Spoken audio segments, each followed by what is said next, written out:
Do you feel like a bad seer? Do you think that support is really no use in this game? Do you think all the other classes are overtuned?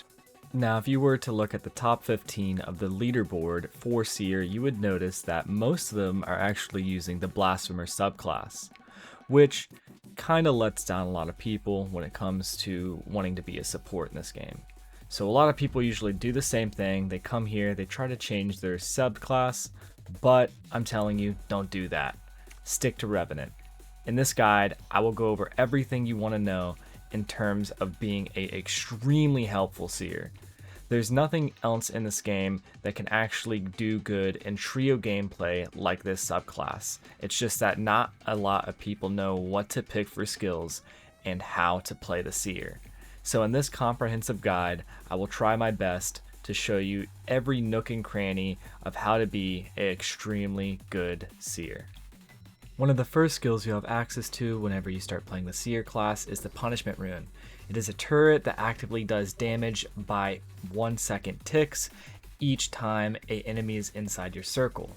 It focuses on players, and it is universally one of the best skills no matter what playstyle you play as Reverend. The second rune I run is the Shelter Rune. It is a rune that puts a shield on you and any allies standing in the circle within a 6-second period. It is really useful for skirmishes when everyone is tightly packed together. The third and final rune is the Stealth Rune. It is a turret that allows you and any allies inside the circle to go invisible for a period of time. I honestly do not know why more seers don't run this skill, and it is absolutely essential in this kit. The fourth skill is called Death Ward. It is a buff that you can put on yourself or allies to give them super armor and prevent them from dying for about 5 seconds. The last skill, Psychonic Shield, is a buff that you can place on yourself or allies to grant an extremely meaty shield. It is going to be your bread and butter as the Seer class. One thing I really want to cover over is the skills and talents and why I use them and how I use them. You might look at these skills right now and say, well, that's not what you were using in the beginning of the video. You are right. This is what I see most seers using. And if you're using any one of these skills, I'm telling you, you're playing Seer wrong and you're not getting the full value out of Seer. Starting with the first rune, Punishment Rune. This is the only one that I think actually belongs here. This is a universally great rune that allows you to apply pressure and play defensively. You can use it in PvP and PvE scenarios, and plus it has a crazy quick cooldown, allowing you to have it up almost all the time. Whenever you get the affix that lowers the cooldown radius, it is roughly about a 3 to 4 second cooldown after the turret breaks. If you combine that with Construct, you basically have it up 24/7. Moving on to the next one, Healing Rune. Healing in this game is only good in solo play, and trios do not use healing. You might say, why? Well, healing only stacks with 2 things. It stacks with these passives right here: Deep Healing, Purify, and Miraculous Healing. That's it. There's one affix, Tenacious, that gives you a meager 7.5% healing, and even with those 2 things combined, it's roughly about half a health bar. It's not good. Plus, it goes on an extremely long cooldown, and it has limited uses per match. So I'm going to go ahead and take off these 3 healing passives. They're not good. What we are going to replace this with, though, is the Shielding Rune. The Shielding Rune is universally way better than any of the healing stuff, and you're going to see a common occurrence in the shielding in this build. Moving on to the next rune, Binding Rune. You might think, Binding's amazing. Wrong. It is probably the worst rune in this kit. And you might think, why?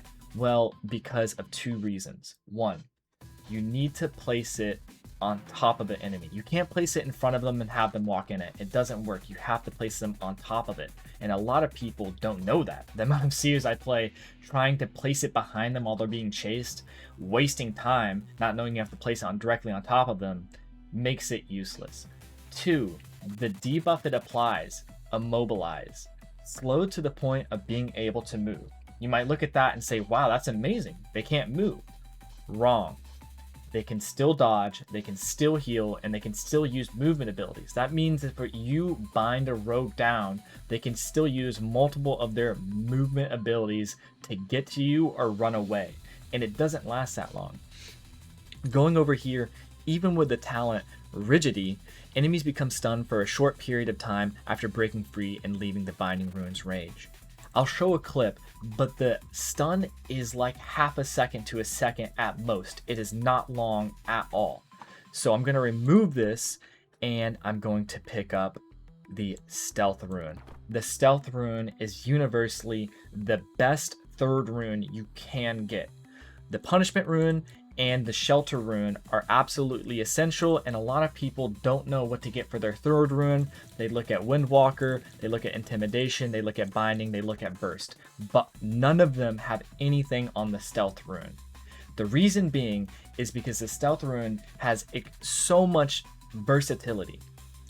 Burst Rune has extra damage. It can be good in some PvE scenarios, but in PvP, it doesn't make you do enough damage to be worth a rune slot. Intimidation Rune. It bounces them back, but by the time you switch to it, because most of the time you're not going to have Intimidation Rune toggled on, and the time you use it, you're already almost dead.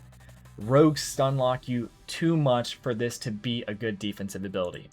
Windwalker Rune. It's good for chasing and running away, but still, it doesn't affect skills. It only affects dodges. So rogues can still catch you, sorcerers can still use their speed buff to catch you, and mercenaries can still do the hammer charge to catch you. It's not good. Stealth Rune, on the other hand, is insanely useful. You can use it when someone's diving you. You can use it when you want to res a teammate. It makes you and your teammate invisible. You can res them in the middle of a fight. You can use it to escape people. You can use it for mobs whenever they're near a door, or if you want to loot a body, they de-aggro. You can use it in boss fights to reset the entire boss if your team stands in the invisibility portion. It resets the boss. There's so many different uses for this Stealth Rune that I'm still even finding out new things about it each day. This is a must-have rune, and I cannot urge this enough because I see no Seers using it. It's absolutely bonkers OP, and hopefully they don't nerf it in the future. Moving on to the Wind Surge rune, or the Wind Surge spell. I see so many people using this, but I think it's useless. And you might think, why is it useless? Well, because it's just not as good as another spell. Death Ward. Death Ward is hands down the best Divine Art spell that is in the Seer kit. I'm going to take this off and replace it with it. The reason being is because you can make someone unkillable for a full 5 seconds while also giving them stupor armor, which allows them to be unstunnable. This is also extremely versatile. Not only can you use it defensively, but you can use it offensively. You can put it on a ally mercenary or rogue to increase their resistances and prevent them from being stunned, so they can absolutely just bully whoever they're hitting. They cannot be exchanged with unless if the other person also has super armor. Not only that, but you can use it on yourself if you ever have any last ditch effort to survive after being dived, which gives your teammates enough time to help you recover. Moving on, a lot of people are using Healing Art, but again, same thing as the Healing Rune, limited uses, long cooldowns. You can't stack it nowhere near as much as Psychonic Shield. And here comes the bread and butter of this build, Psychonic Shield. You'll notice that there's an underlying common statement under each one of these shield skills. Shield value scales with attack. Same thing over here. Shelter Rune. Shield value scales with attack. You can stack shielding to an insane amount. On top of it, not having limited uses. You can use it however much you want, plus the cooldown is infinitely faster. And people don't use this. I don't understand why. And they don't use it properly either. Moving over to talents, I'm gonna completely rearrange this whole tree, and you're gonna ask, why are you doing this? Well, First of all, damage on Seer, not bad, especially for solo play. You need it for solo, but for trios, not good. The reason being is because your teammates are already doing enough damage. Doing more damage for Seer is alright, but the true value of Seer is its support and its stun lock, stunning people out of heals with your heavy attack. So I'm going to take these 3 skills off, and I'm just going to grab Reshape. Reshape, I'll come back to it later, but is an essential combo for one of the other shielding abilities. Moving on, I'm going to grab Self-Preservation. A shield when performing breakaway. This effect has a cooldown, shield value scales with attack. Again, any shield in this game scales with attack. Picking it up, this allows a little bit of extra defense. Potent Sanctuary, a must-have. Increases shield strength, additionally increases shield strength based on magic damage. This is another thing. Not only now does it stack with regular attack, but the higher your magic damage is, the higher it stacks. Moving on, it's important that you get Shelter. This is one of the few things that I think is actually really important in the Death Rune enhancement talent tree.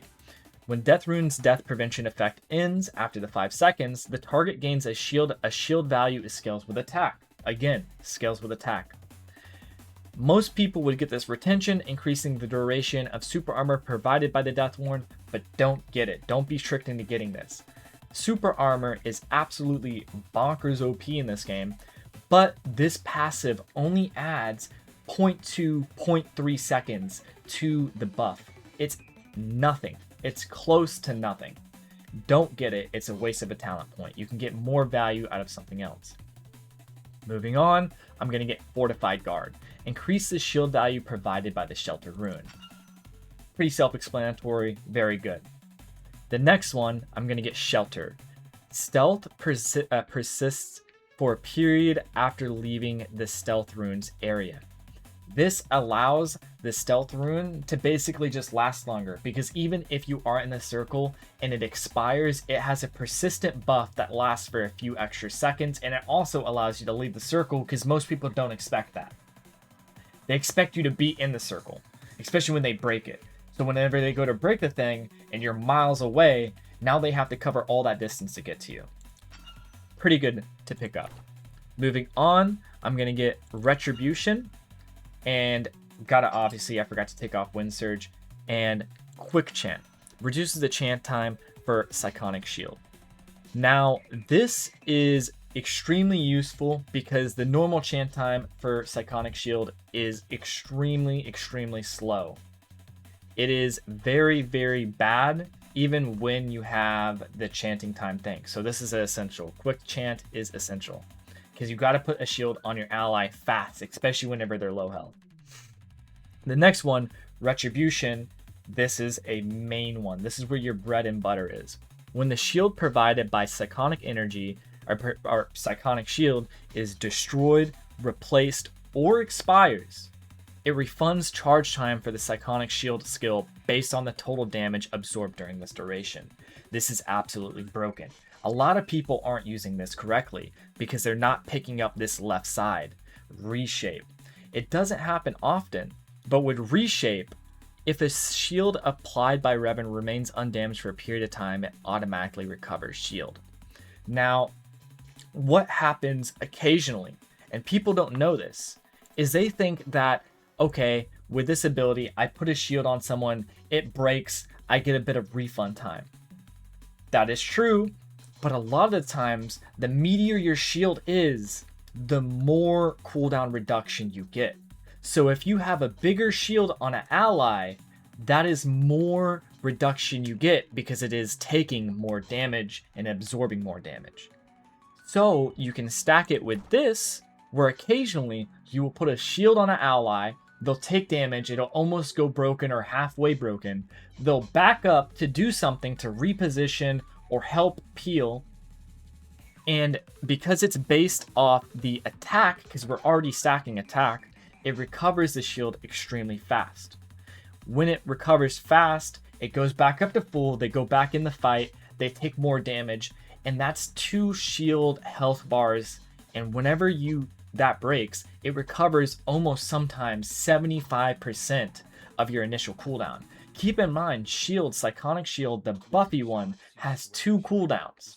So it gets to a point where whenever you get good gear and you stack all this stuff, you're constantly having shields, the meaty shields that you're putting on your teammates over and over and over, and you're making them extremely tanky to the point they're unkillable. No one's running this, and I do not know why. Alright, the final thing I want to cover over in this video is the gear you're going to need and the affixes you are going to want to prioritize in order to maximize your shield health. So you'll notice here, whenever I put Psychonic Shield on, below my health bar, I have about 6.5 bars of shield. Whenever you have green gear on, you're going to be having about 3 to 4 bars of shield. With blue gear on, you're going to have about 4 to 5 bars of shield. With purple, like I have, it's about 6.5. And with legendary gear, you're going to have 7.5 shields. In order to get this, you're going to want to prioritize your weapon, your gloves, your boots, and your amulets, because they're the main things that increase your damage. Keep in mind, with your amulet and your ring, you're going to want to go magic damage. If you don't go physical, don't go resistance, because it just eats away at your maximum shield health. For the affixes you're going to want to get, you're going to prioritize Spirit Shield because it gives you the most bang for your buck, plus it gives magic resistance onto whoever you put the shield onto. With Sorks doing so much damage already, this is absolutely essential to prevent your teammates from getting one-tapped by their vortexes. Valor is going to be the second priority because it increases your attack, which therefore increases your shield. Fever, the reason why I went with this is because there is about 3 other perks that increase damage slightly more, but they have a harder threshold and requirement in order to achieve that damage buff. For example, Fever, you need to get, I think, about 5 hits on an enemy, which raises it to 14% instead of 12.6%, but you need to hit an enemy about 5 times, which instead, Fevid, you need to be at least 70% health, which gives you that 12.6%. This, I feel like, is usually easier to stay above 70% rather than constantly hitting an enemy, because most of the time you're applying a shield before you go into a fight.